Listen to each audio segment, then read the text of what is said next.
Lancez tout d'abord l'application Implanter point depuis le menu principal. L'instrument dans notre cas est déjà en station à l'aide des 3 points de contrôle symbolisés par les triangles orange. Vous devez renseigner la hauteur de la canne si vous souhaitez implanter en altimétrie.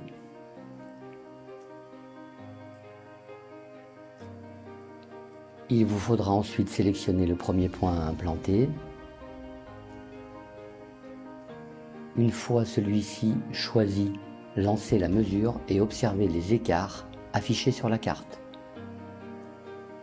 En bleu, l'écart planimétrique pour avancer et reculer par rapport à la visée de l'instrument, et en vert, l'écart planimétrique droite-gauche. Dans la barre d'information, l'écart altimétrique s'affiche ou en rouge s'il est en dehors des tolérances, ou en vert s'il est dans les tolérances. Approchez-vous du point à implanter pour le tracer ou le piqueter et observez des écarts le plus proche de 0. Le bouton Enregistrer situé sur la barre de mesure permet de mémoriser les points implantés, dans le but notamment de retracer les travaux d'implantation par l'intermédiaire de l'édition d'un rapport d'implantation. Nous évoquons cette technique à la fin de cette séquence vidéo.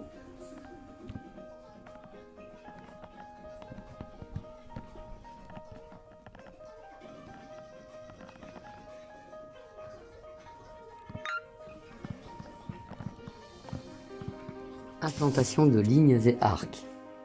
Il vous faudra tout d'abord sélectionner le programme Implantation ligne depuis le menu principal du logiciel Icon.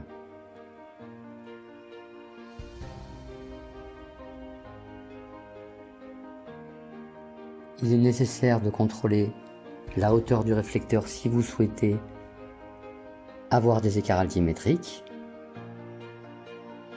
Puis, vous devez choisir l'objet à implanter, ligne ou arc.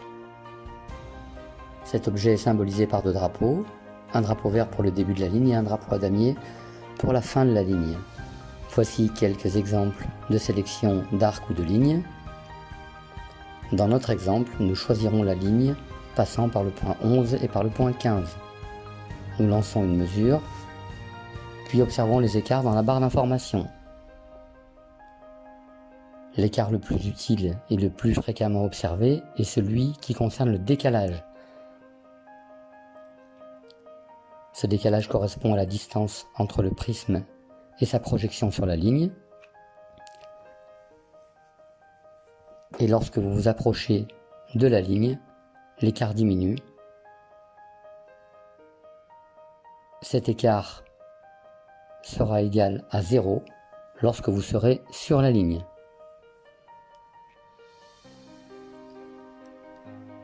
Le deuxième écart intéressant à observer est celui qui correspond à la projection du prisme sur la ligne et le drapeau vert.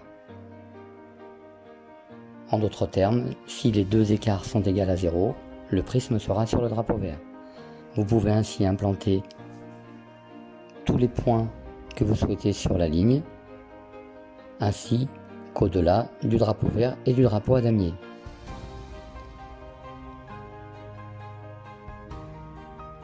Le schéma présenté ici résume l'affichage des écarts.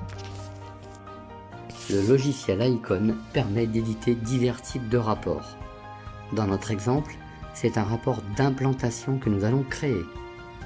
Il concerne les 4 points que nous avons implantés et enregistrés précédemment. Le format de ce rapport sera HTML. Il vous est possible de sélectionner la nature des données à exporter sur le rapport. Une fois votre choix effectué, un chemin d'accès pour l'enregistrement du fichier vous est proposé, soit en direction de la mémoire interne de la tablette, soit vers une clé USB.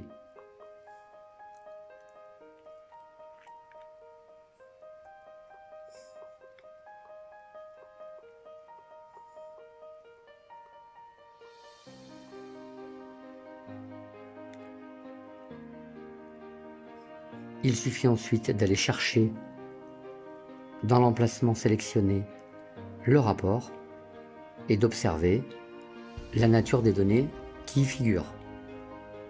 Notons au passage que vous pouvez insérer le logo de l'entreprise ainsi que toutes les coordonnées de celle-ci. Et nous observons ici les écarts planimétriques et altimétriques entre les points implantés et les points du projet.